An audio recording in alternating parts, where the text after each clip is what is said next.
कपिराज, ये मास भी समाप्त हो गया, परंतु हनुमान अब तक नहीं लौटा। परंतु ये सब अपनी ही प्रारब्ध का दोष है।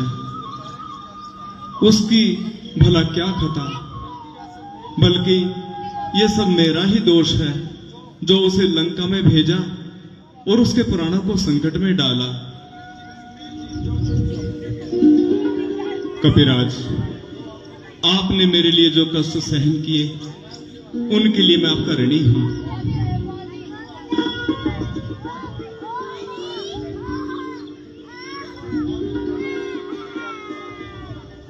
महाराज, आखिर उनको 1 महीने तक वापिस आने के लिए कहा था, किंतु इस अवधि में कल का दिन शेष है। एक तो सफर है और वह बहुत दूर है, दूसरा वह काम बहुत नाजुक है। तथापि कल का दिन और इंतजार करेंगे। आपके एहसान से इस जन्म में तो क्या, जन्म जन्मांतर में भी मैं आपका ऋण नहीं उतार पाऊंगा। जब तक जान में जान है, सुग्रीव का तन मन धन सब आपके चरणों में।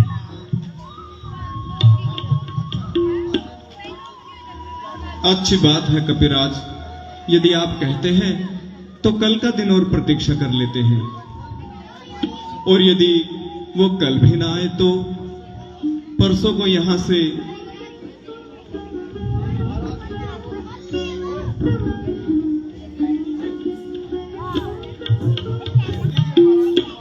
लीजिए महाराज, मुबारक हो। जय श्री राम। प्रणाम करो। आओ हनुमान, आओ।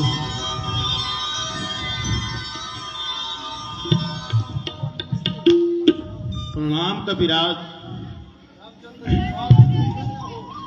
हनुमान, तुम धन्य हो। कहो, कुशलता पूर्वक तो आए। प्रभु, जब आपका आशीर्वाद मेरे साथ है तो कब संभव है कि मुझे कुछ कष्ट हो जाएगा। सुनाओ हनुमान जी, कुछ सीता जी की खबर सुनाओ।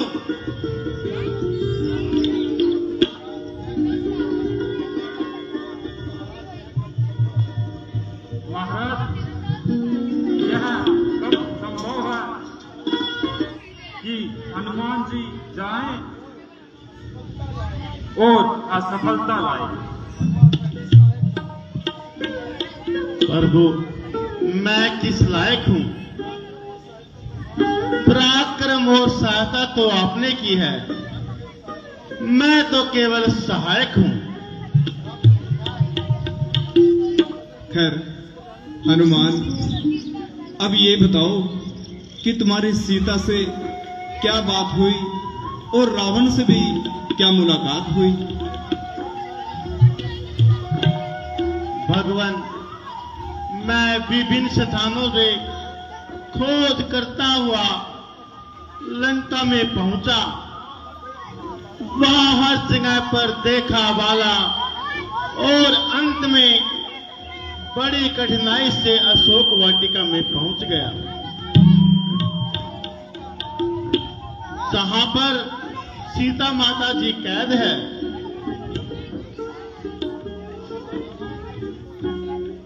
और जो रावण के जुल्मों को सहन कर रही है। एक साधारण सी साड़ी में अपने शरीर को ढांपे हुए है और मारे ठंड के कम थर थर कांप रही थी।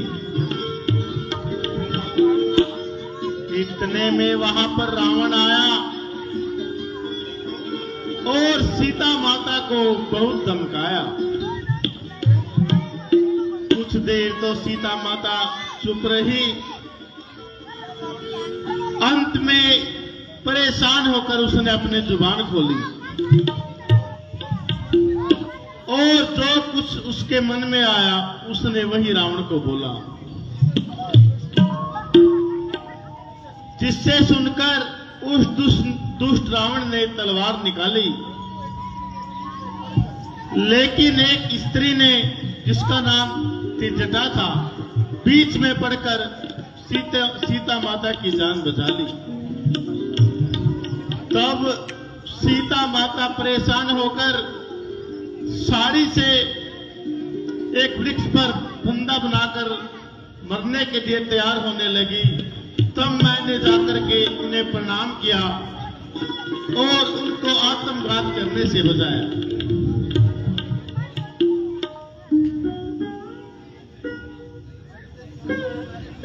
तो जब मैं वहां से वापिस आया तो माता जी ने मुझको ये निशानी आपके लिए दी है।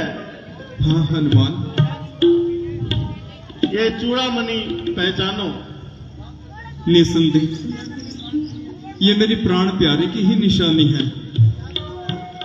हनुमान, ये तो बताओ, तुम्हारी केवल उनसे बात हुई या कोई रावण से भी मुलाकात हुई? हाँ प्रभु, मैंने रावण से भी मुलाकात की और उनके बहादुरों से भी दो चार बातें की। किसी को मार गिराया, किसी को दूर से भगाया और उसकी ही लंका में उसको नीचा दिखाकर आया। हनुमान, बेहतर तो यही था कि तुम उसे नीचा दिखाने की अपेक्षा समझा बुझाकर सीधे मार्ग पर लाते। प्रभु, मैंने बहुत कोशिश की, लेकिन रावण ने मेरी एक भी बात नहीं सुनी। प्यारे हनुमान, तुमने जो कुछ मेरे लिए सहन किए हैं, मैं उनका किन शब्दों से धन्यवाद करूं। बल्कि इसका बदला तो मैं जीवन पर्यंत तक नहीं दे सकता। प्रभु, मुझे निर्लज मत कीजिए और मुझे अपने चरणों में स्थान दीजिए। कपिराज, अब आप कहिए कि आगे क्या विचार है? हमने किस बात का इंतजार है? उधर रावण का सिर और हमारी तलवार है।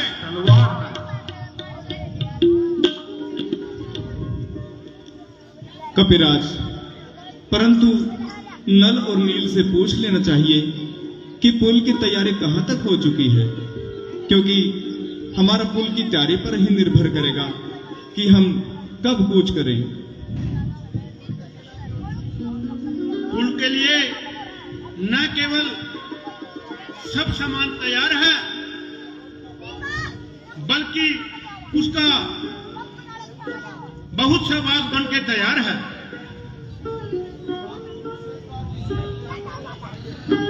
और शेष भाग शीघ्र तैयार कर लेना चाहिए। क्यों नहीं भगवान, शेष भाग भी जल्दी ही तैयार हो जाएगा।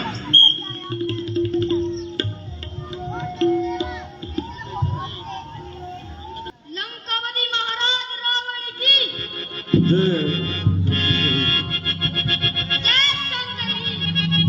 विजय शंकर की।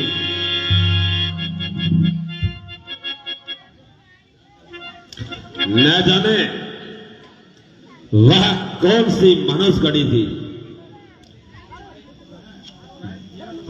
जब यह बलाई मेरे गले पड़ी थी, जिसको मैंने आराम जान समझा, वह मेरे लिए आफत बनी। परंतु अब तो इस आफत से निकलना असंभव है। सांप के मुंह में आए चुचुंदर, खाए तो कोड़ी और उगले तो कलंकी। आप इसको छोड़ो तो निजामत और रखूं तो सामत।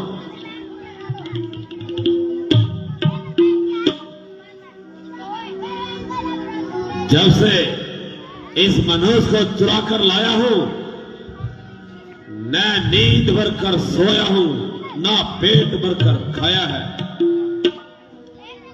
या तो इसके विरोह में तड़पता रहा, या फिर इसकी जली कटी बातें सुनकर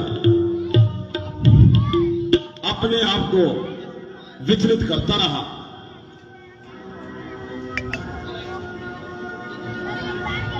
महाराज,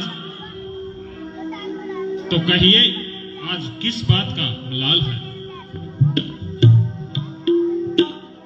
दुश्मनों के मन पर सख्त मलाल है। मेरे वजीर, वह बातें तकदीर, मेरा मन जिस कारण से दुखी है वह आपको पूर्णतया ज्ञात है। जब से हनुमान सबकी आंखों में धूल डाल गया और अपने आप को साफ निकाल गया, तब से मेरे हृदय में बड़ा कलेश है।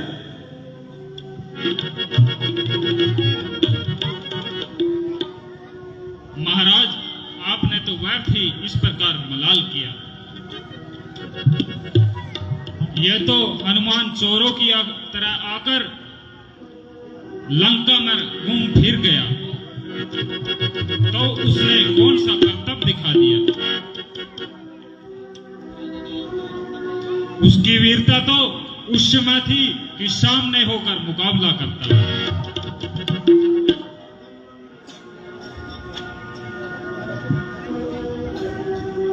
पिताश्री, जब तक संसार में मेघनाथ जीवित है, आपको किसी बात की चिंता करना बिल्कुल बेशुद्ध है। मैं वही मेघनाथ हूं जिसका हनुमान एक भी फटका सहन न कर सका और मेरे सामने बिल्कुल भी दम न भर सका। मैं तो उसे एक मामूली इंसान समझता हूं, अलविदा भागे हुए के पीछे भागना अपना अपमान समझता हूं। खैर, जो कुछ हो उसका अब क्या जिक्र करना। अब तो आगे की रोकथाम का प्रयत्न करना।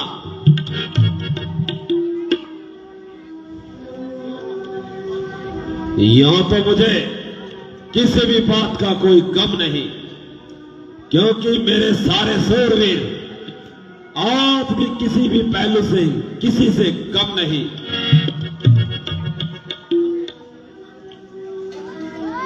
लंका के सारे बहादुर मुकाबला करने के लिए तैयार है।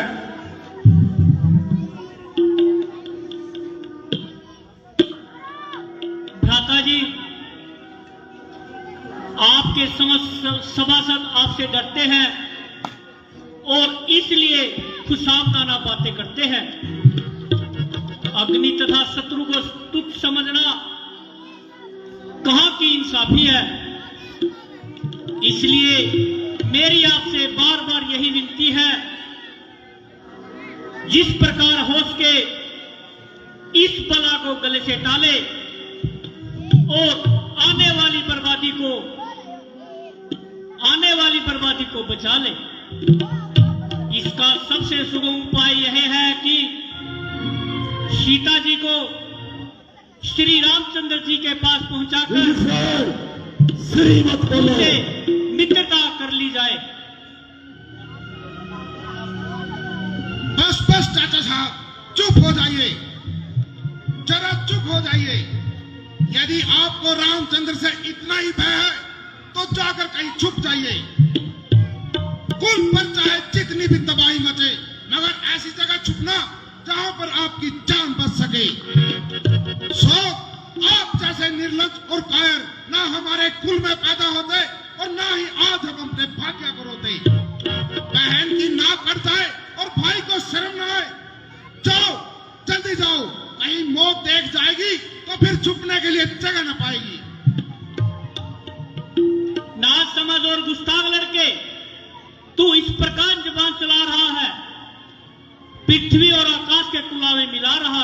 कल तू कहां मर गया था, जब अकेला हनुमान शस्त्रों की किरकिरी कर गया था। जिस बात को मैं कहना नहीं चाहता था, आखिर तुमने वही बात कहलवाई चाचा साहब। हनुमान को यहाँ से भगाने में आप ही की साजिश और दृढ़ता थी। ना तो आप पिताजी की नजरें निहाज करते और ना ही हनुमान की हिमायत करते। हनुमान भाग गया, मानो आपका भाग्य जाग गया, मन की मुराद मिली और दिल की कली खिली। मेरा दावा है कि हमारे साथ सहानुभूति तुम्हारी केवल लोक दिखावा है, अन्यथा रामचंद्र के साथ तुम्हारी मिली चलती है। यदि जिसने बहन की नाक काटी तुम उसी का पक्ष समर्थ करो, जरा सी लाज बाकी हो तो चुन्नू भर पानी में डूब मरो। भाई साहब, देखते हो यह कल का छोकरा किस कदर अपनी जुबान चला रहा है। निसंदेह जो कुछ भी यह कह रहा है बिल्कुल दुष्ट कह रहा है।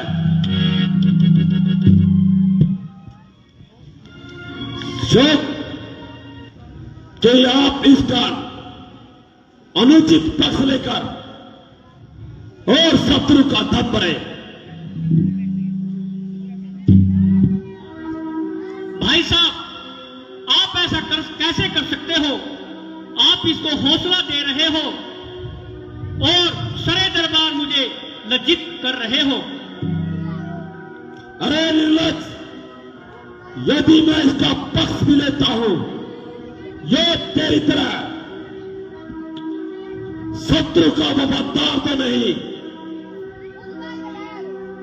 और निसंदेह तेरी शत्रु के साथ गहरी साझबाज है, इसलिए तेरी प्रत्येक बात मेरे नजदीक काबिले इतराज है।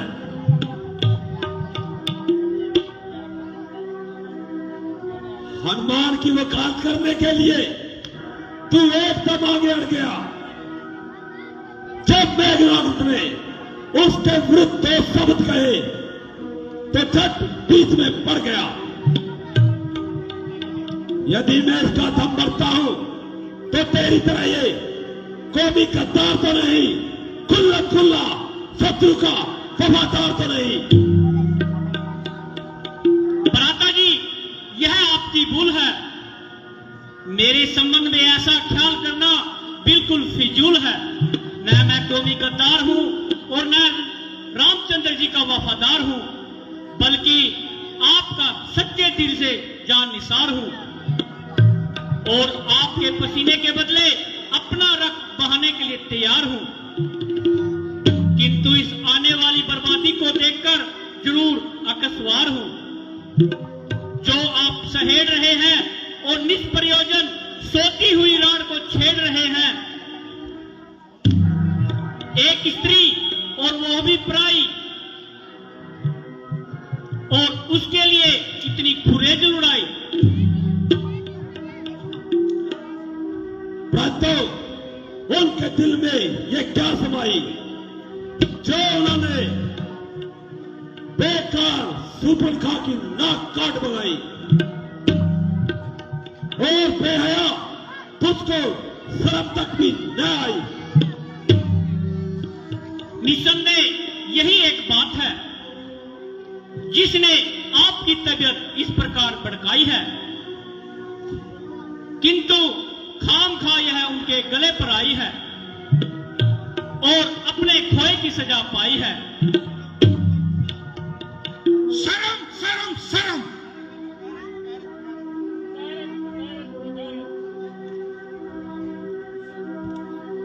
विभीषण, जरा कान खोल कर सुन ले। तेरे और निश्चय चारों ओर से इस तरह नगलगान है और तेरे लिए लालच और गैरत की बौछार है। मेरा प्रत्येक वीर मरने मारने के लिए तैयार है, केवल तेरी एक ओर से ही इनकार है, जिससे समझ है कि तो उनका वनवासियों का खुल्ला वफादार है और कौमी जैसे आप खुद फरामोश हैं, वैसे ही आपके सब समाचार खुशामदीद और चापलूस है। इस समय यह अवश्य ही आपके सुर में सुर मिला रहे हैं, लेकिन वास्तव में आपको उल्टे मार्ग पर चला रहे हैं और अमृत के धोखे में विष पिला रहे हैं। समय आने पर यही निखट्टू, बजरबट्टू, खुशामदी टट्टू अपने मुख से ही कहेंगे, ये रावण की सरासर गलती थी। इसलिए इन खुशामदीदियों से बचो और आने वाली बर्बादी को बचा लो। अरे बाजी मक्कार, बेगारत गद्दार, तो इसी क्षण यहां से काबू हो जा और मेरी आंखों के सामने से दूर हो जा। तेरे प्राणों की रक्षा बस इसी में है कि तुम मेरी सीमा से दूर हो जा। अरे नीलत, वह तेरे साथ कुछ भलाई करता तब भी तू उसका हमदर्दी का दम बनता। भला वह तुझको हर प्रकार से बरकस्ता और तू उल्टा उसी का हिमाती बनता।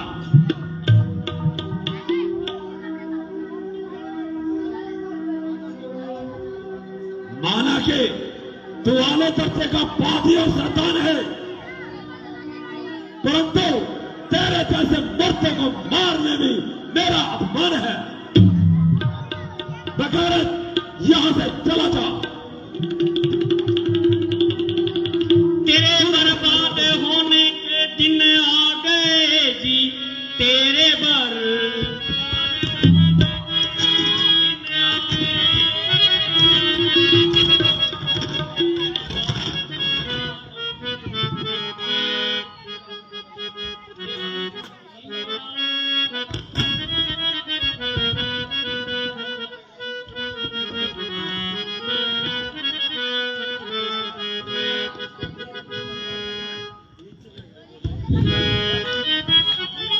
तेरे बर्बाद होने के दिन आ गए जी, तेरे बर्बाद होने के दिन आ गए। दोस्त इसमें है भाई तुम्हारा नहीं, तेरी बुद्धि में रावण खलल आ गया। तूने अपना बेगाना विचारा नहीं।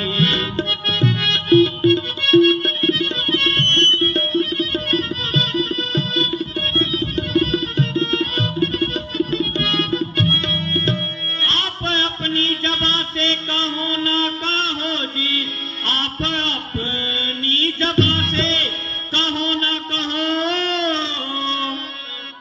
मुझे रहना यहाँ खुद गवारा नहीं। तेरे जैसे मतिमंद के राज्य में अब विभीषण का कोई गुजारा नहीं। अब विभीषण का कोई गुजारा नहीं।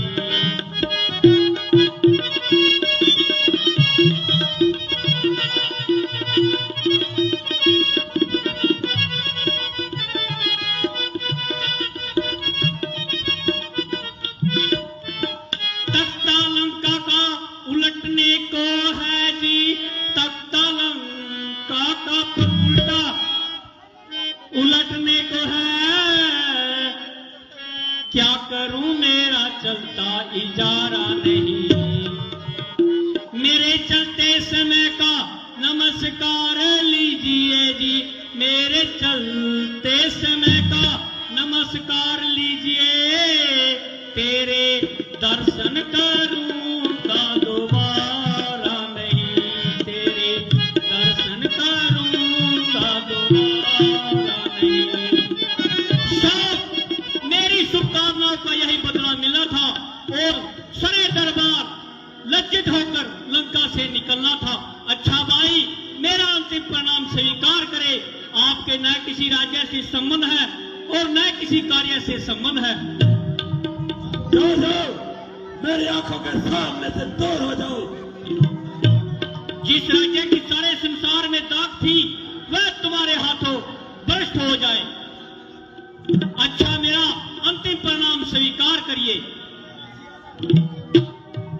बुलबुल ने आसियाना चमन से उठा लिया, भ्राता रावण ने विभीषण को लंका से निकाल दिया। थोड़ी देर यहीं पर विश्राम करता हूं और प्रभु श्री रामचंद्र जी का ध्यान करता हूं।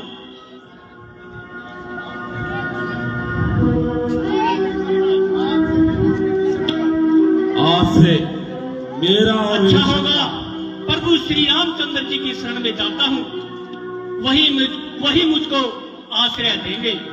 जय श्री राम। आज से मेरा और विभीषण का संबंध बिल्कुल टूट गया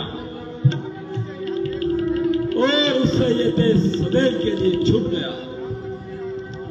जहां तक मेरा अनुमान है वह रामचंद्र के पास जाएगा और युद्ध में मुझे हानि पहुंचाएगा और उसके लिए वह एड़ी चोटी तक का जोर लगाएगा।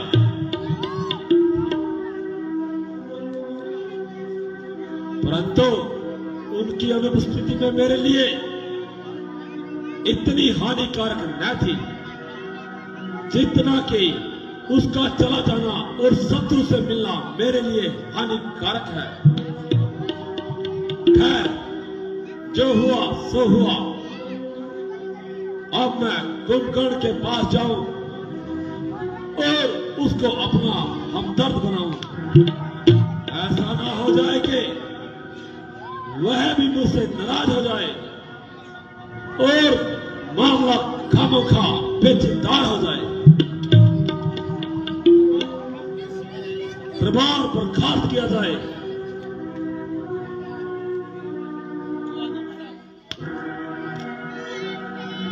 जो आगे महाराज।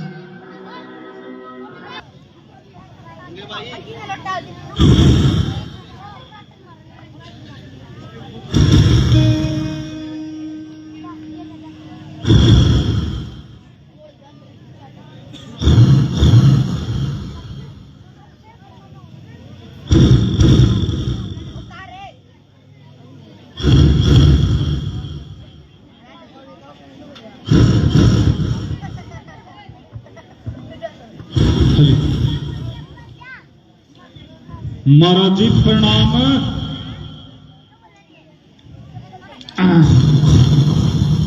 ये महाराज जी प्रणाम। यो तो कौन सुनता भाई? यो कुकर उठेगा भाई? अरे हेलो, कार गया था तो जोर करने को। अच्छा, और उनकी मैं आज का दूध पीकर सो जाए तो प्रबंध देख इसका क्या बनेगा कि ये बनेगा। इसका भी बनाना पड़ेगा। नहीं दुख के काम चल रहा है, नहीं फिर मारी जान पर आ जाएगी भाई। मारा छोटा लाई राम ना।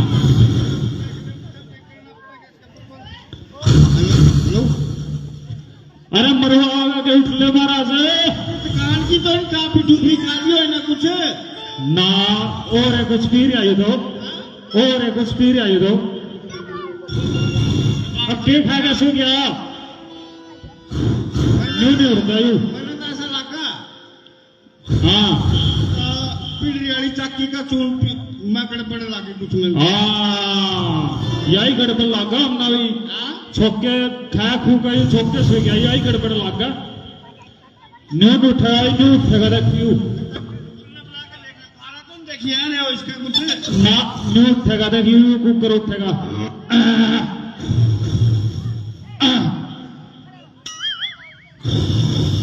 अरे उठ ले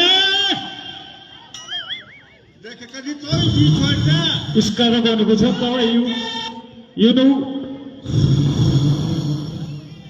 अरे मरवा गए महाराज। खड़ा ले तुम्हारा तेरा टेबल लिया।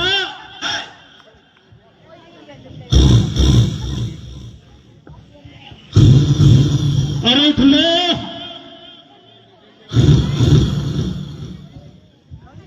जो गाड़ी नींद मत हो रहे महाराज।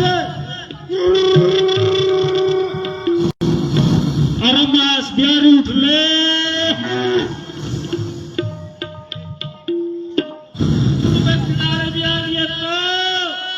अरे तो पानी चलावा आधा धीरे ज्यादा पर क्यों उठ ले। गिरी पड़ी गिरी पानी भी की उसने घोड़ बेच का आएगा खड़े ले। भाइयों ने उठता यो इसका तो खाना ले आओ। खाना हाँ खाने की सूंघ उठेगा खाने की। अच्छा एवं नन्नू तो बताइयो खाओ आके खाना तो ले आओगे इसके खातिर। जलेबी जलेबी जलेबी देख लो खा लो। इसकी नाका में नकेल कसनी पड़ेगी नहीं उठेगा यू। हलवाई बिठा कर जलेबी तैयार करवाई जाए इसके लिए।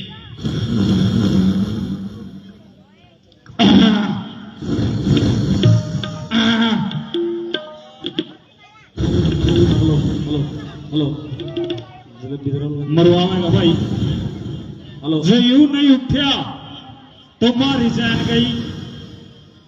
जान तो गई पड़ी जान तो।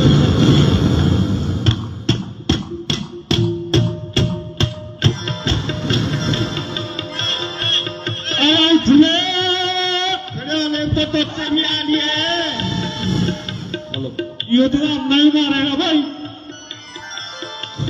हम क्या करा महाराज ला जलेबी खा ले। जलेबी अरे उठ ले महाराज। दाम भी है काजू दाम है। तेरा तो छोड़ा तेरे पाँव पकड़ा उठ ले महाराज। आपको मर के भाई।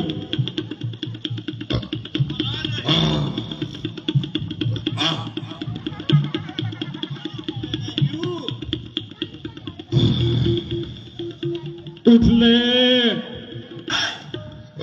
उठिए उठ ले। नहीं नहीं उठ रहा यू देख कुकर उठेगा।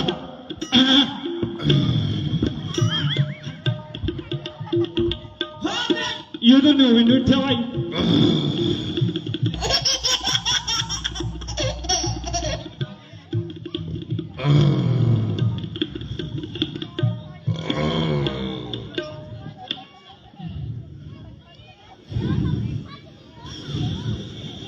अरे उठ ले। मंत्री ये मच्छर बहुत लग रहे हैं। हाँ?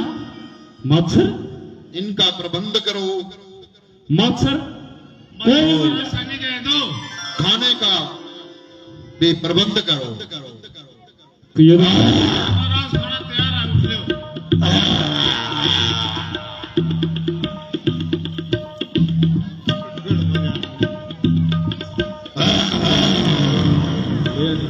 पानी लाओ।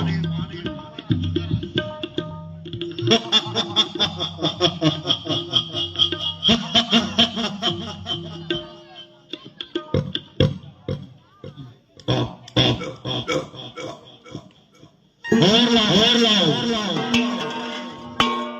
ऐसा कितने को पिएगा भाई। सारा काम में तो पानी खत्म कर दिया था ना। ये तो सारे जोड़ का पानी खत्म कर देगा। एक तो यू पिछले का नहीं दरिया चल रहा यार यार इस बदले आना पड़ेगा।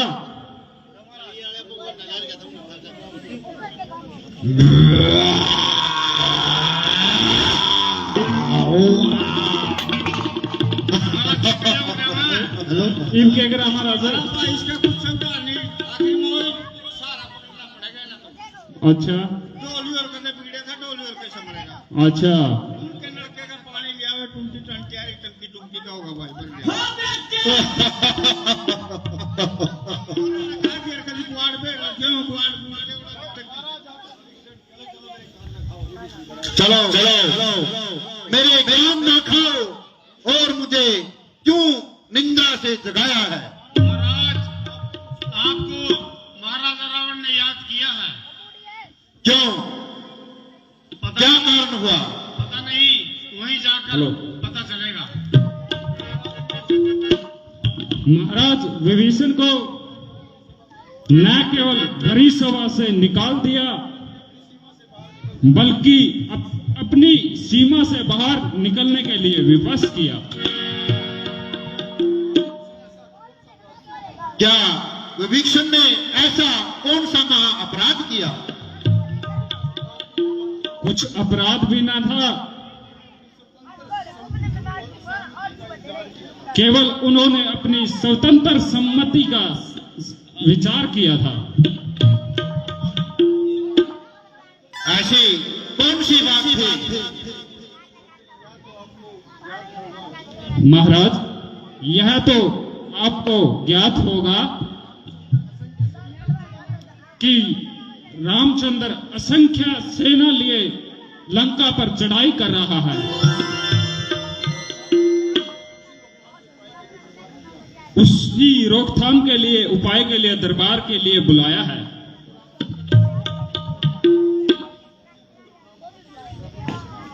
किंतु विभीषण ने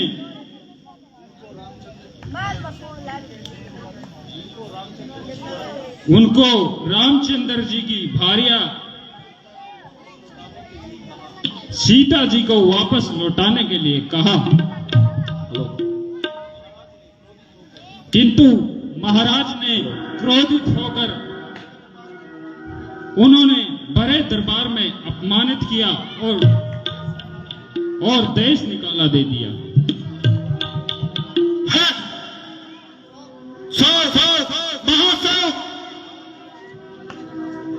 रावण की ये बुद्धिमता तो इस लंका का नाश करके ही छोड़ेगी।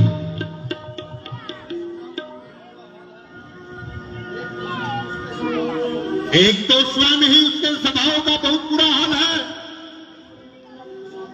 और उस पर उसके मंत्रियों का शाप का भी बेहाल है।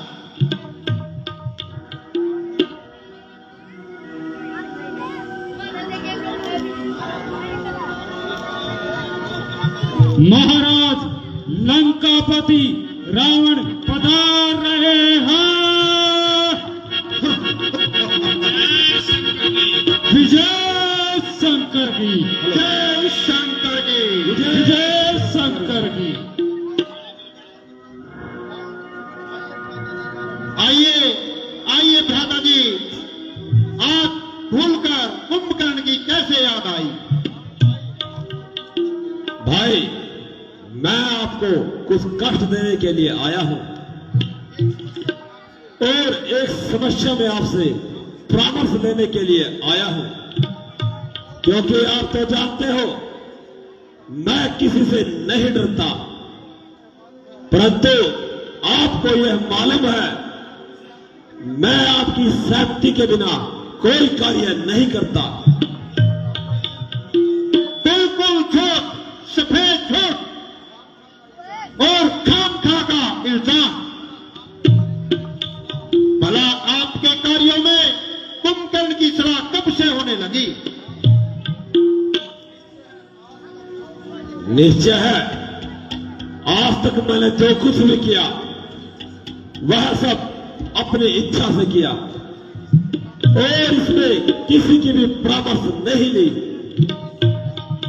परंतु इस समय ऐसी भयानक सूरत है जिसके लिए मैंने केवल तेरी सहमति चाहिए, तेरी सहायता की भी सख्त जरूरत है।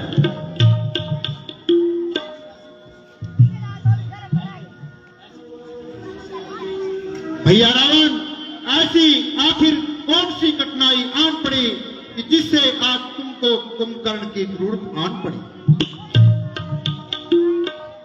कदाचित आपको तो मालूम होगा कि रामचंद्र अनगिनत सेना लिए लंका की ओर बढ़ रहा है और मुझे यही भय दिन रात सता रहा है।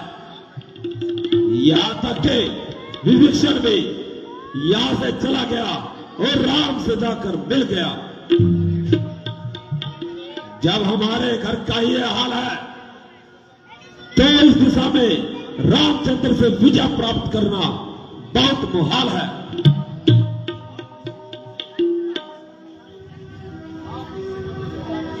आप इस समय मुझे परामर्श करना आए, किंतु उस समय तो नहीं आपने सलाह ली शिव सीता को एक चोरों की भांति चुरा कर लाए।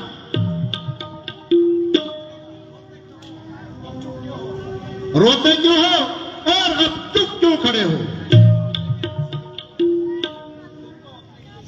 भुगतो अपने कर्मों की सजा।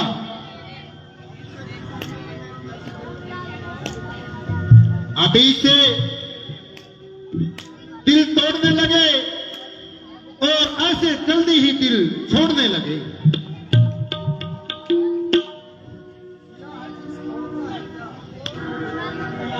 अरे किया है इश्क अब रोता है क्यों?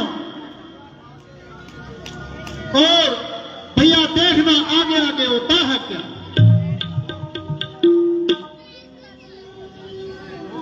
शोक, मुझे यह आशा न थी कि मेरे भाई ऐसे दगाबाज निकलेंगे। मैं तो केवल एक विभीषण को ही रहता था, या तो परंतु सारा आवा ही बिगड़ा है। जिसको देखो वही कानों पर हाथ रखकर उपदेश के दफ्तर खोल रहा है।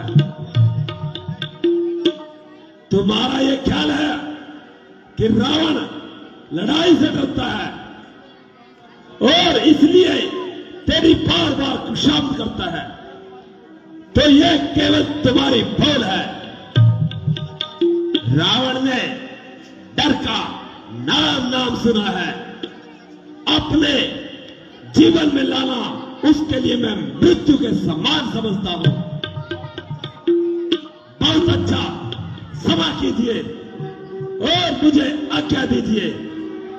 जिस प्रकार होगा उनसे निपट लूंगा, परंतु भविष्य में तुझे कोई कष्ट नहीं दूंगा।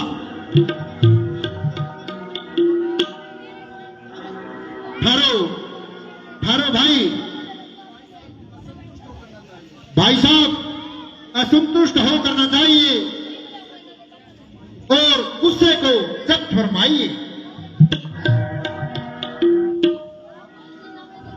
आपने तो मेरी बातों का उल्टा ही अर्थ निकाला है।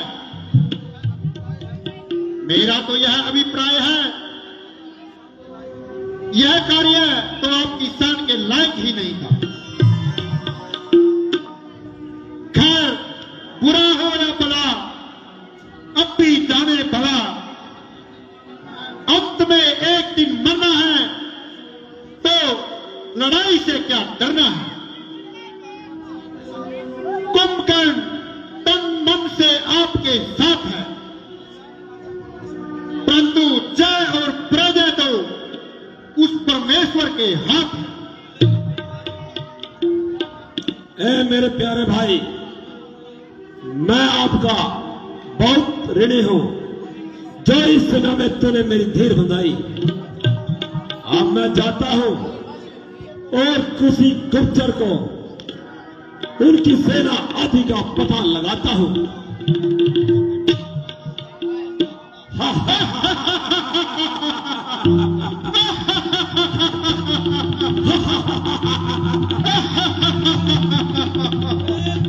जय शंकर के, जय शंकर की, जय शंकर के, विजय शंकर की। जय शंकर की।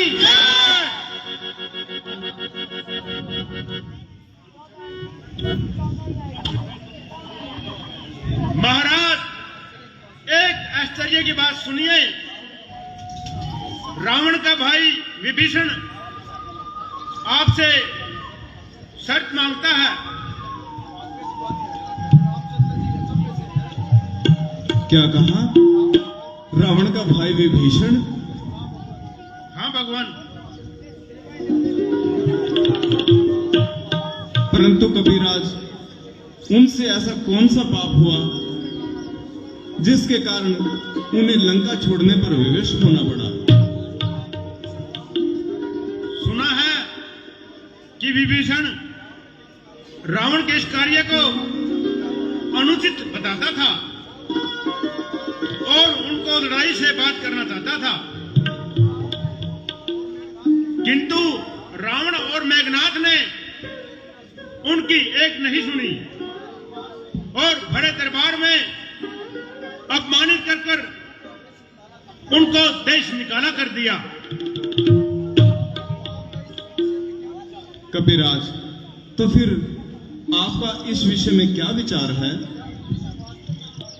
क्या विभीषण वास्तव में विश्वास पात्र है?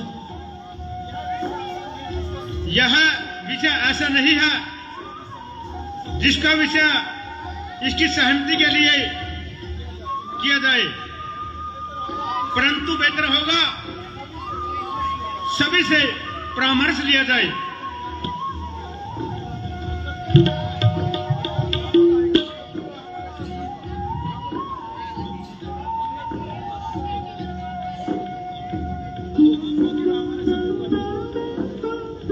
क्योंकि वह हमारे शत्रु का बिल्कुल करीबी रिश्तेदार है।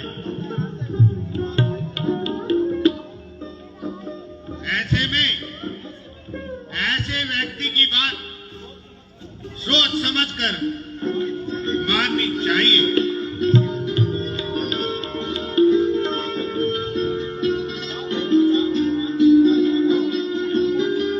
अंगद, मेरे विचार से तो हनुमान की भी राय ले लेनी चाहिए कि उनका क्या विचार है। हनुमान, कहिए तुम्हारा इस विषय में क्या विचार है? भगवान, मैंने पूरी लंका में केवल विभीषण को ही आपके भजन करते पाया था। वो आपकी महिमा का गुणगान कर रहा था। मेरे विचार से उनको अपनी शरण में ले लीजिए। मेरे विचार से हनुमान का विचार अति उत्तम है। हम सबकी सहमति किसी अनुभव के आधार पर नहीं, बल्कि अपने मन के भाव पर निर्भर करती है।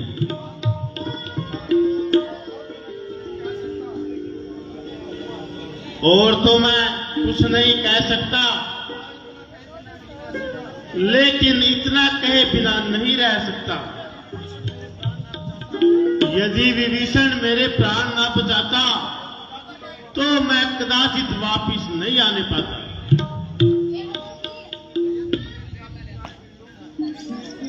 कपिराज, आपका संदेह उनके विषय में ठीक नहीं था।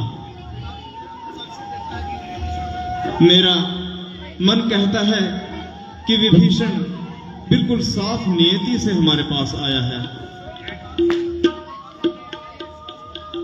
वह हर प्रकार से हमारा विश्वास पात्र है। यह तो सब कुछ सच है, किंतु आप इसी बात को अच्छी तरह विचारें कि वह रावण का भाई है। निसंदेह मैं जानता हूं कि वह रावण का भाई है, किंतु कृपा करके आप इतना बताइए, पांचों उंगलियां एक समान नहीं होती। कोई छोटी, कोई बड़ी, कोई मोटी तो कोई पतली। ये आवश्यक नहीं कि कुल के भीतर सारे अधर्मी हो या फिर पूरा कुल ही कुकर्मी हो। आप स्वयं उसके उदाहरण हैं।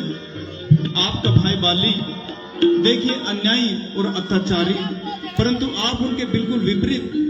आप में उनका कोई भी अवगुण नहीं। इसलिए एक पुरुष की योग्यता पर समस्त कुल को दोषी नहीं ठहराया जाता। बहुत अच्छा, यदि आपको ऐसा ही मंजूर है तो हमें क्या इनकार है। कपिराज, आप जाइए और उनको आदर सहित भीतर लेकर आइए।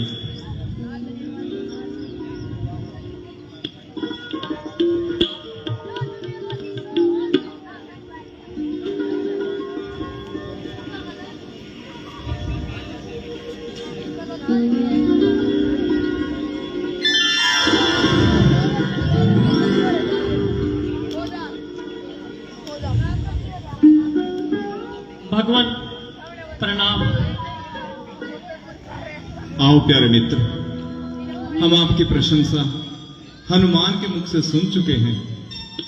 भगवान, इस अतिथि सत्कार के लिए मैं आपका हृदय से धन्यवाद करता हूँ, जिसने शत्रु के भाई को गले से लगाया। नहीं महाराज मैं विभीषण, इसका एहसान मरते मरते दम तक भी चुका जाऊंगा।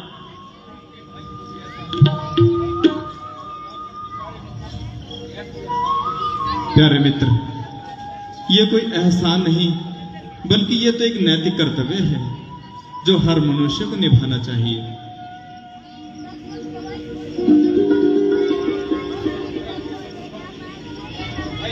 आप जैसे एक गुणवान व्यक्ति ने अपने सगे भाई के प्रस्ताव को ठुकरा दिया और सब कुछ छोड़कर अधर्म के विरुद्ध आपने आवाज उठाई।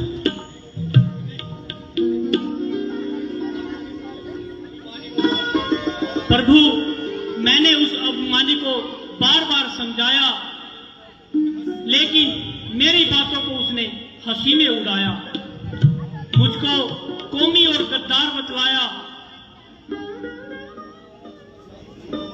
मैंने उसका राज्य भी छोड़ दिया।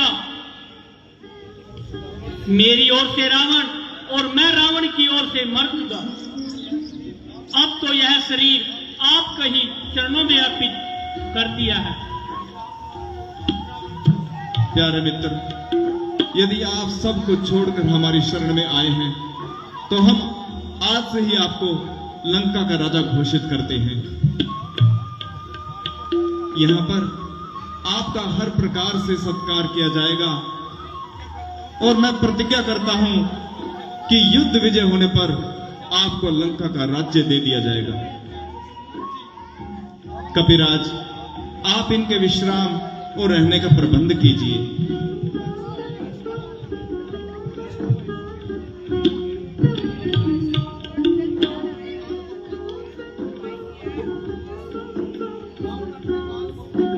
रावण अपने काल को अपनी गोद में पाल रहा है और अपनी भुजाओं को इस प्रकार तान रहा है। हाँ लक्ष्मण, जब किसी मनुष्य के बुरे दिन आते हैं तो उसके सारे कार्य उल्टे होते चले जाते हैं। विनाश काले विपरीत बुद्धि। लक्ष्मण, चाहे रावण कितना भी दुराचारी क्यों ना हो, परंतु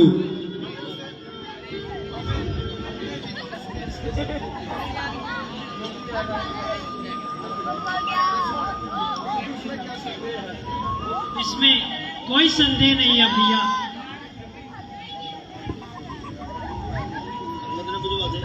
कपिराज जी, आगे की क्या योजना है, अब आप बताइए।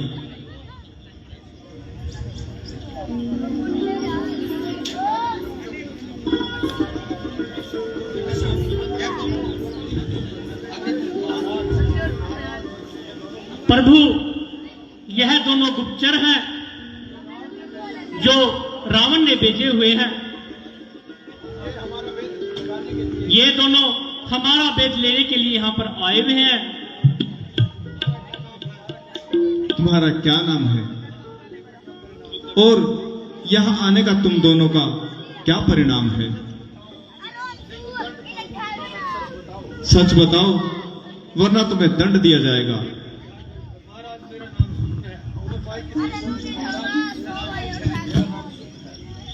महाराज, मेरा नाम सुख है। इसका नाम शरण है। फिर तुम्हारा यहां आने का क्या प्रयोजन है? हम तो यूं ही मन बहलाने के लिए घूम रहे थे। यह हमको पकड़ कर ले आए।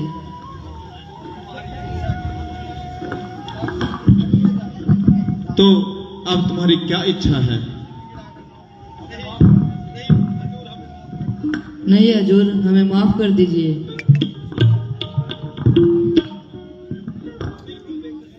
हम बिल्कुल बेकसूर हैं। जाओ, तुम्हें क्षमा किया। जाओ।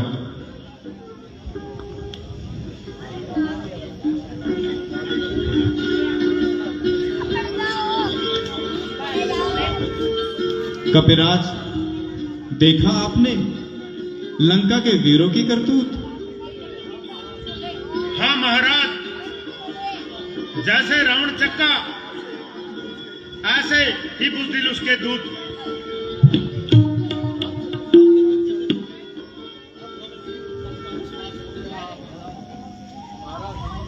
महाराज, अब हमें बिल्कुल पक्का विश्वास हो गया है कि विभीषण जी बिल्कुल ईमानदार हैं और हमारे वफादार हैं।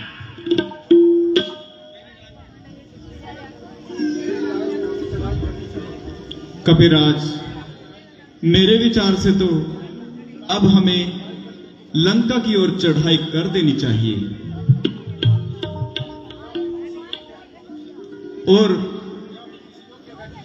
किसी योग्य व्यक्ति को लंका में भेजकर रावण को एक अवसर और देना चाहिए, क्योंकि राजनीति का यही नियम है। अब आप बताइए कि आप मेरे विचार से सहमत हैं या नहीं?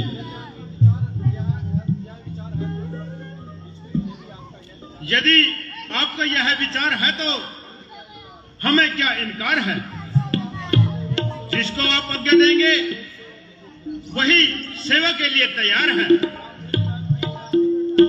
यदि आप कहें तो अंगद इस कार्य के लिए अति उत्तम होगा।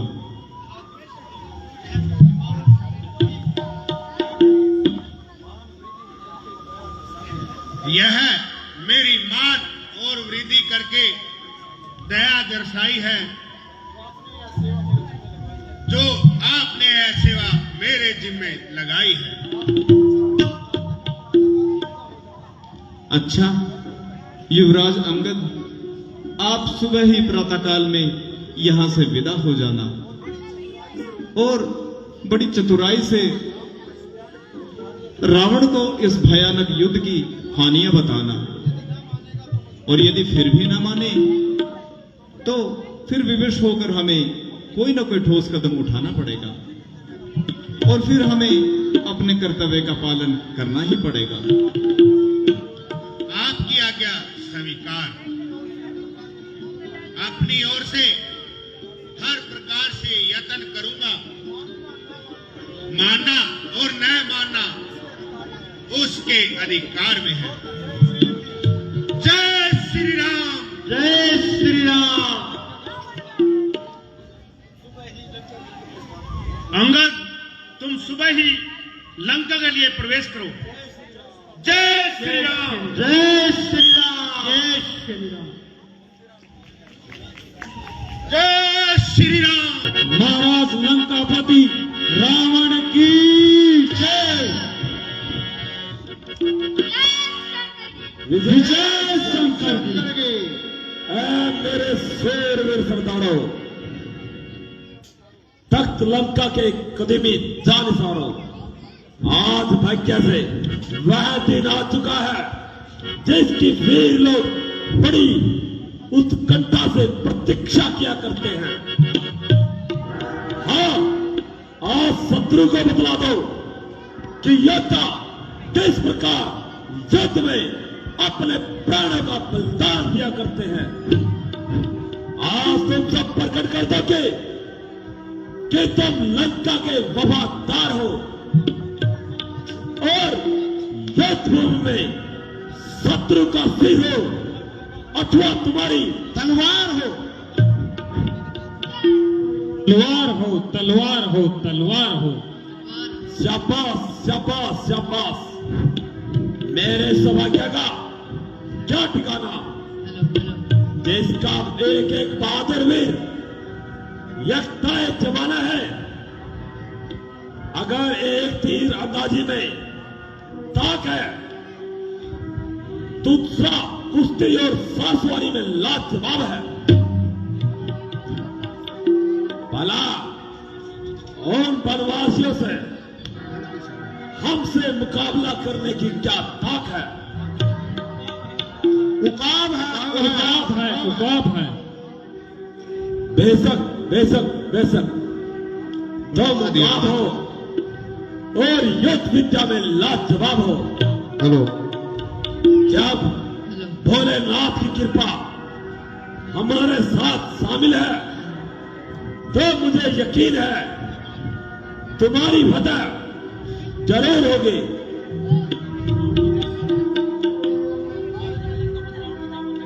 लंकापति रावण की जय।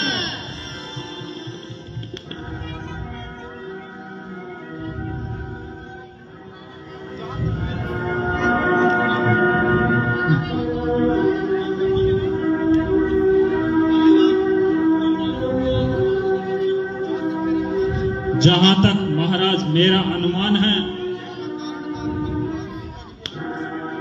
यह अकारण रक्तपात लंका के लिए हानिकारक सबब है। भला एक स्त्री के लिए इस प्रकार रक्त प्रवाह करते हैं, अतः मेरा वीणा मंजूर करो और इस कलेश की जड़ को दूर करो। नाना श्री, न जाने तुम्हारी समझ में क्या पत्थर पड़ गए हैं। आप ही विमर्शन की बातें हवा के घोड़े पर चढ़ रहे हैं। प्रत्येक अपनी अपनी बोली बोल रहा है। जिसको देखो उपदेश के दफ्तर खोल रहा है। आश्चर्य तो यह है कि एक आवारा करचट से इतना भय, जिसके पास एक समय रोटी का खाने का लाले पड़े हुए हैं। कृपया करके इस ज्ञान कुंडली को बंद कीजिए और एक और बैठकर तमाशा देखिए।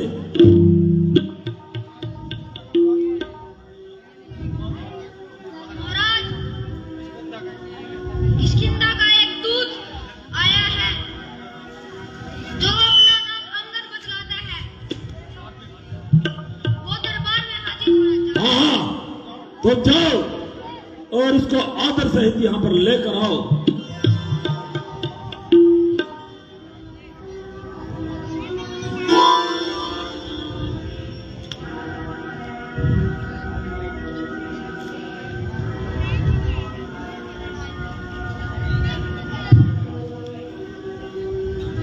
लो महाराज, आ गया।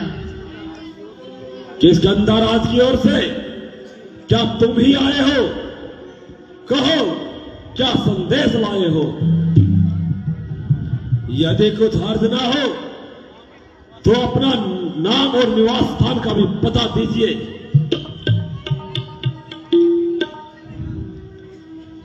मैं वानर राज स्वर्गवासी बाली का पुत्र हूं।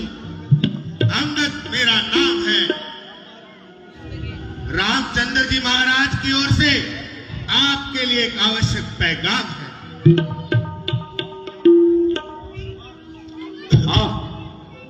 तुम मेरे मित्र बाली के पुत्र हो। कहिए, आपका मिजाज तो आनंद है। आपकी मेहरबानी। मैंने बहुत देर के बाद तेरी शकल पहचानी, परंतु मुझे इस बात की हैरानी है, तूने ये नीच कार्य करने की क्या ठानी है?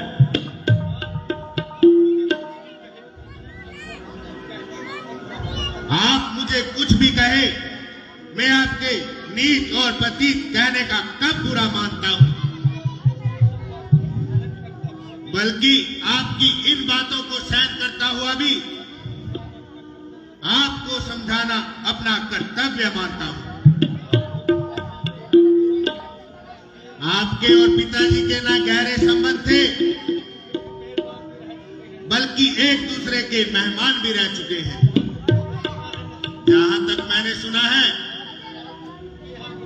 आप कुछ काल तक उनके यहां खास मेहमान रह चुके हैं। इस अगाध प्रेम के कारण ही मुझे आपके साथ इतनी हमदर्दी है। प्रथम भी आपको इन आपदाओं की हनुमान जी के द्वारा सूचना कर दी गई थी।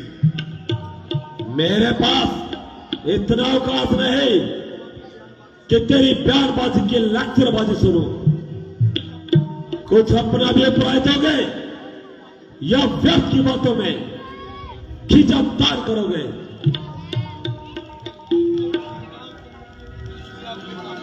मुझको भी श्री रामचंद्र जी ने आपके पास इसलिए भेजा है, आप इस प्रकार के रथ पर भाव से बाज आए, अन्यथा इस लड़ाई से आपको संताप होगा और लाखों निरपराधियों का खून बहेगा और वह सारा आपकी गर्दन पर पाप होगा।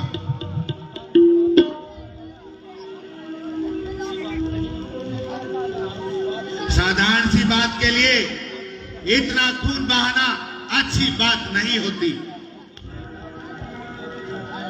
आप इसको अहंकार की खूंटी पर टांगे और सीता जी को रामचंद्र जी के पास पहुंचाएं और उनसे क्षमा मांगे। मैं आपको विश्वास दिलाता हूं, आप आइंदा के लिए अपना मन बुराइयों से साफ कर देंगे और वो आपको तुरंत माफ कर देंगे। मैं इस बात का जिम्मा लेता हूं कि आप एक बार हाँ कीजिए,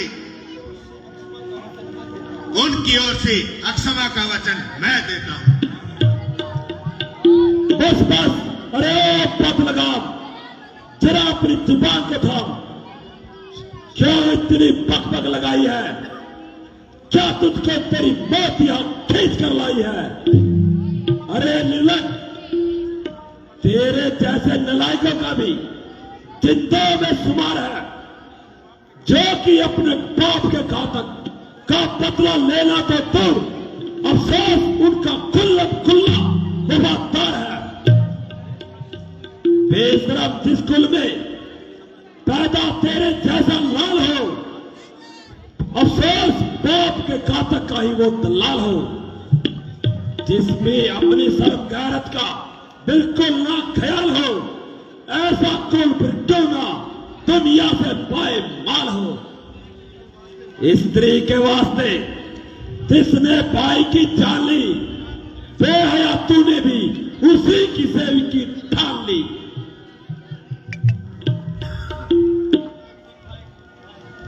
कौन समझाए, कौन पढ़ाए, कौन लिखाए? बाप का साया तो सिर से जाता रहा, फिर चाचा का भी क्या प्रयोजन?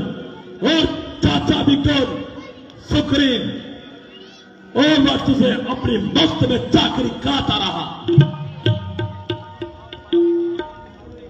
अफसोस बाप का आंखों के सामने वध हो और बेटा खड़ा तमाशा देखे। डूब मर नलायक, चुल्लू पर पानी में डूब मर।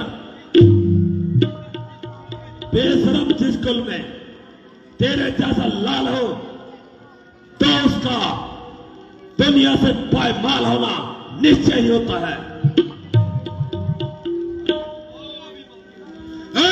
अभिमानी रावण,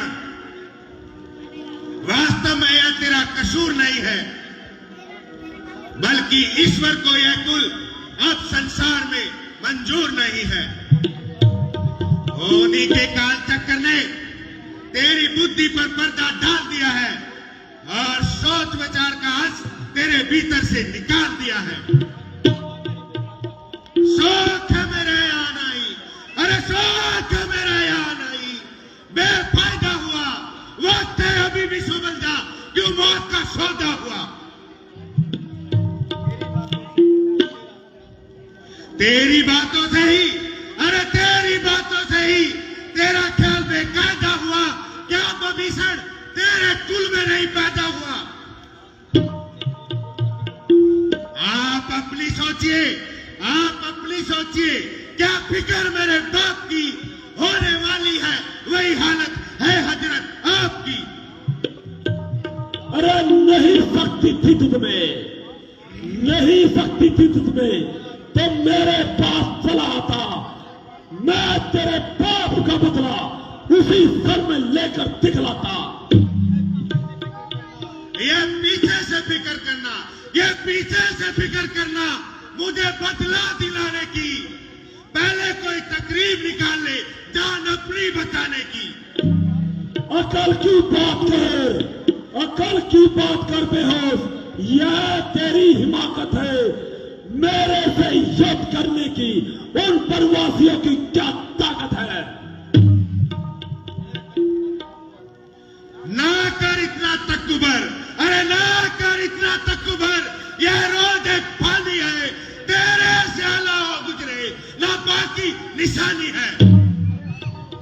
बड़े हाथ दूर हो जा, बड़े हाथ दूर हो जा, जो वक्त में कान कानी है। तेरे जैसे दो बच्चे आज तक मैंने पढ़ाए हैं। अरे पढ़ाए होंगे कभी, अरे पढ़ाए होंगे कभी शायद, जब आप अपने आपे में अक्ल मारी गई तेरी आके बुढ़ापे में।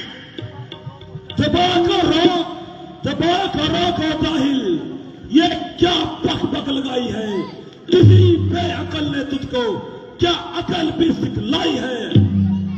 अक्ल होती तो, अरे अक्ल होती तो क्या बात थी, अक्ल काहे को रोना है, बदौलत इस अक्ल के खाक इस लंका का होना है। अरे मत बुद्धि, तुझे किसी ने बुद्धि भी सिखलाई है या आज तक तूने यूं ही पशुओं में उम्र गवाई है। हाँ हाँ, अब ध्यान आया, बुद्धि कौन सिखाए, कौन पढ़ाए, कौन लिखाए। पिता का साया तो सर से जाता रहा, चाचा का क्या प्रयोजन। मैं तुझे यहां एक प्रतिष्ठित पद देता हूं और तुझे प्राचीन एवं वर्तमान सेवा का कुछ होगी तो उनका भली भांति लिहाज करता हूं।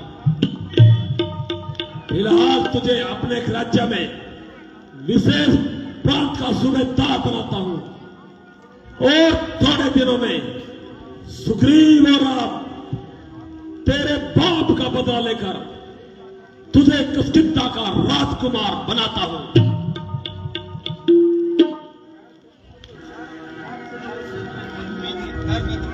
खैर मैं तो बदतमीज ही सही, किंतु बुद्धि ठिकाने आपकी भी नहीं है। जो गंभीर और उपयुक्त बातें करने की बजाय इधर उधर की छेड़ रहे हैं और गड़े मुर्दे उखेड़ रहे हैं। मेरे बाप ने जैसा व्यवहार अपने भाई के साथ किया ऐसा फल भोग लिया। मेरे लिए दोनों का दर्जा एक समान है और चाचा की सेविका करना इसमें कौन सा अपमान है। और के घर के झगड़े, अरे और के घर के झगड़े, तू तुझे और की क्या पड़ी, पहले अपनी निबेड़ तू। मुझे तो आपका भी वैसा ही हाल होता दिखाई दे रहा है और निसंदेह काल आपके सर पे मंडराता दिखाई दे रहा है। जब रामचंद्र जी के बाद इस लंका में बरसेंगे आप एक एक सांस को तरसेंगे। क्यों बुद्धि मारी गई है, समझकर विचार कीजिए और अपनी हट को त्याग दीजिए।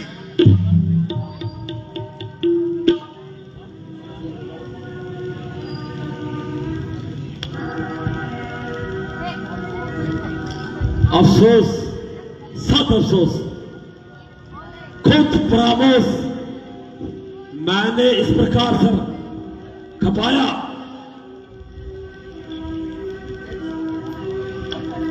छोकरे तुझको ज्ञात नहीं, छोकरे तुझको ज्ञात नहीं, यह काल जीत मतवाला हो, जिसके काटे का कोई मंत्र नहीं, ऐसा भुजंग मिसवाला हो। मेरी त्योरी चढ़ते ही, मेरी त्योरी चढ़ते ही त्रिलोक नाचने लगता है।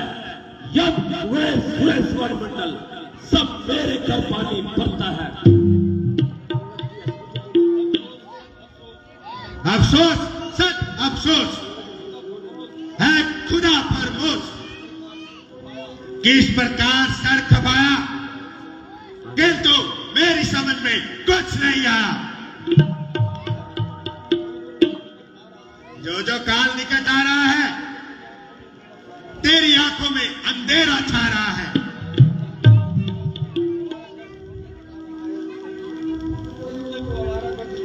जिनको तुम आवारागर्द लौंडे बता रहा है और अपनी समझ में बड़ी शेखी जता रहा है, जब उनसे जरा हाथ मिलाएगा उस समय आपको अपनी शक्ति का हाथ स्वयं ही पता लग जाएगा। निसंदेह तू भी सच्चा है, क्योंकि तू अभी बच्चा है और युद्ध विद्या में अभी तू कच्चा है। इसलिए तेरे समीप तो रामचंद्र से बढ़कर पृथ्वी पर कोई योद्धा नजर ही नहीं आता। परंतु ध्यान रख, सारी सृष्टि में अंगद जैसे कपूर नहीं है। मैं रावण हूं, रावण।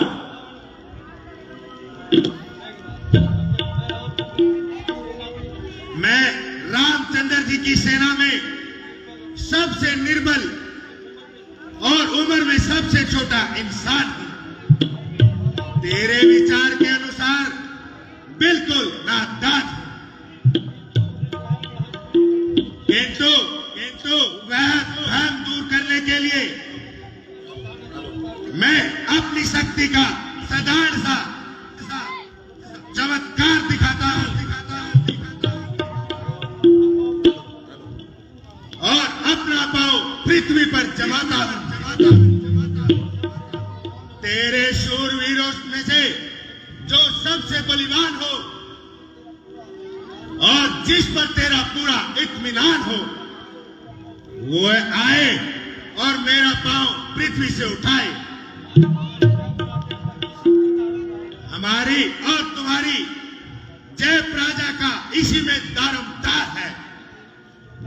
यदि किसी तेरे योद्धा ने मेरा पांव पृथ्वी से उठा दिया तो तुम्हारी जीत और हमारी हार है। अन्यथा इसके विपरीत सीता जी को रामचंद्र जी के पास पहुंचाना और किसी प्रकार की हिलिजत ना करना। क्यों है हिम्मत? हाँ, कहीं अपने मुझे यह सब स्वीकार है। मैं अपना पांव जमीन पर जमाता हूं। देखना कहीं अपनी जुबान से न मुकर जाओ।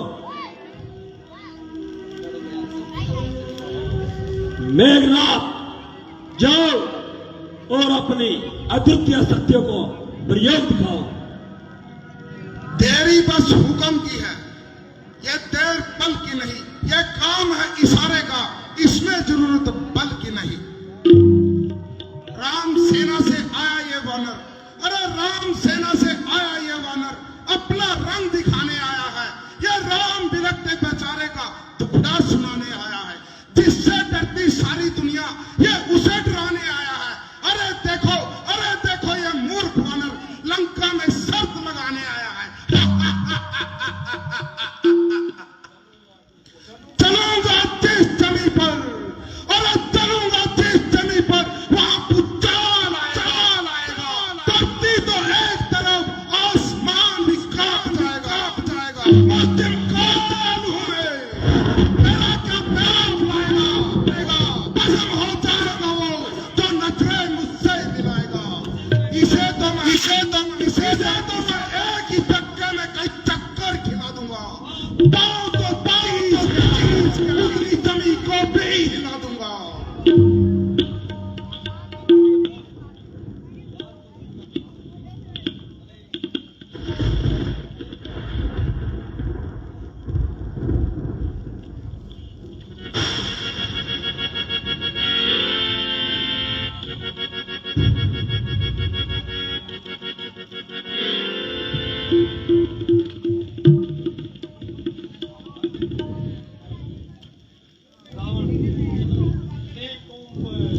निकोम, अब तुम्हारा वार है।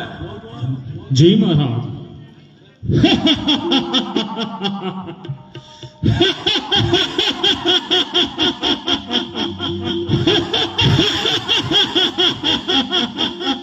अरे मैं अपनी वीरता का जौहर दिखलाता हूँ। नजर मेरी तरफ रखना, पैर कैसे उठाता हूँ। अरे मैं तोल दूं जमीन और आसमां को, तोल दूं एक तराजू में।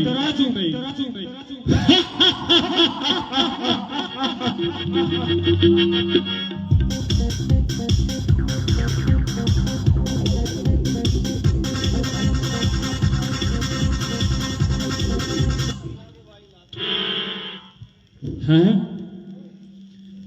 ये तो हमारे साथ कोई धोखा है। युद्ध में कोई आजमाएगा तो देखा जाएगा। कुंभकर्ण, अब तुम्हारा वार है। जय शंकर के। जय शंकर की।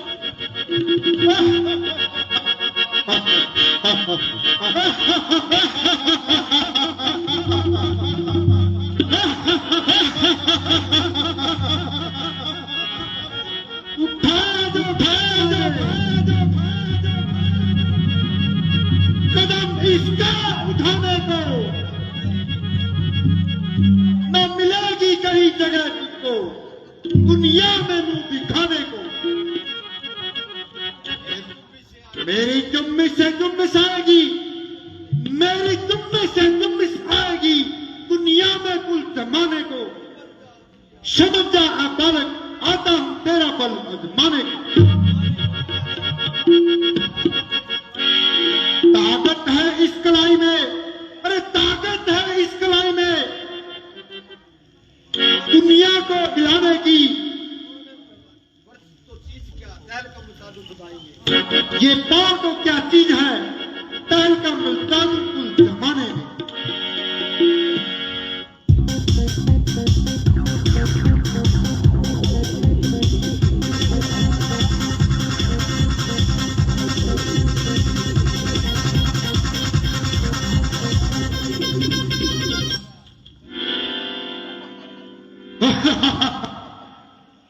ये श्री राम ने हमारे साथ धोखा ही धोखा किया है।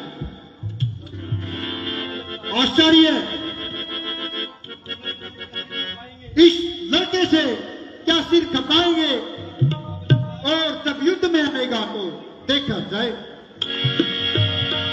मुझे आश्चर्य है, आज तुम्हारी शक्ति को क्या चिड़िया चुप गई है। क्या इतने सारे शूरवीरों में एक भी ऐसा योद्धा नहीं जो इस लड़के का पांव जमीन से उठा सके।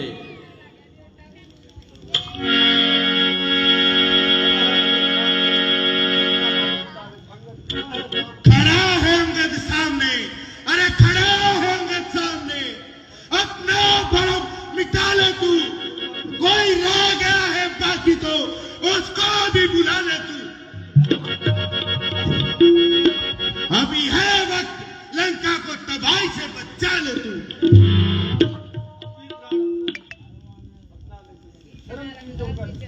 शर्म की जोगर।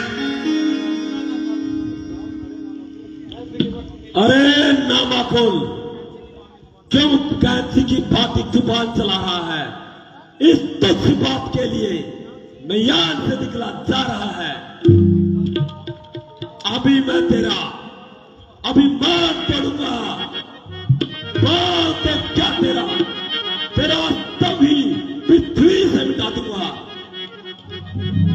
अपना सारा बल लगा ले और अपने पांव को अच्छी पाती से जमा ले।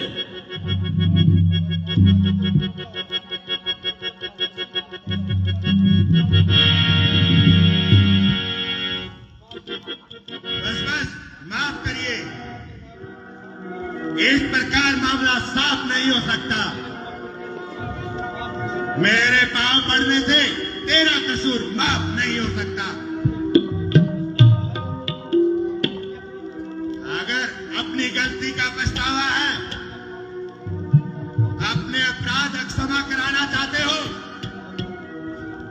श्री रामचंद्र जी की सेवा में जाओ और उनके चरणों में अपना शीश झुकाओ। अरे तो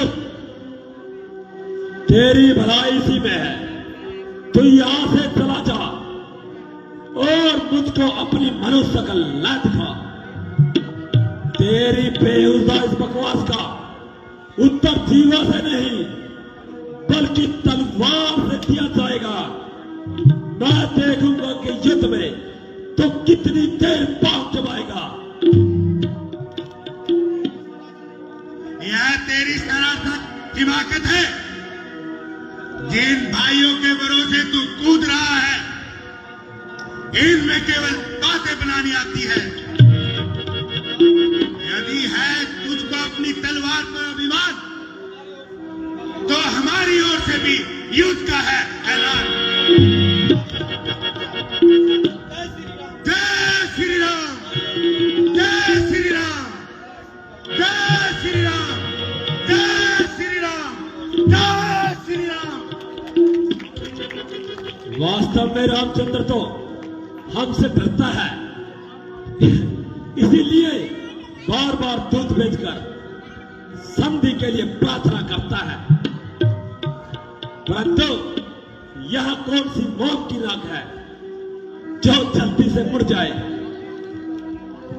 अब तो युद्ध में अच्छी तरह से हाथ दिखलाऊंगा और लंका पर चढ़ाई करने का उन दोनों तपस्वियों को मजा चखाऊंगा। पिताजी, यदि ऐसे आरे गारे लंका में आने लगे तो हम तो किसी को मुंह दिखाने के लायक नहीं रहेंगे। माना कि अंगद का पांव हम पृथ्वी से ना उठा सके, किंतु हमें पूरा बल लगाने का अवसर ही नहीं मिला।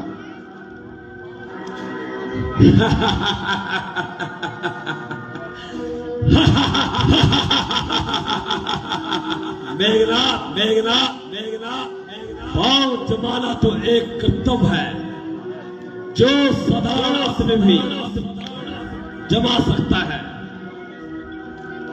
परंतु हम इसे कोई वीरता थोड़ी ना मानते हैं। भैया, अब इन बातों को जाने दीजिए और अपनी सेना की तैयारी कीजिए। सभा वर्जित अपना अपना जंगी सामान तैयार करो और मेरी दूसरी आज्ञा का इंतजार करो। सारी तलवारों को तैयार किया जाए और सभी सेना को मेरा आदेश की पालना की जाए। विजय शंकर के, जय शंकर की, जय शंकर की। विजय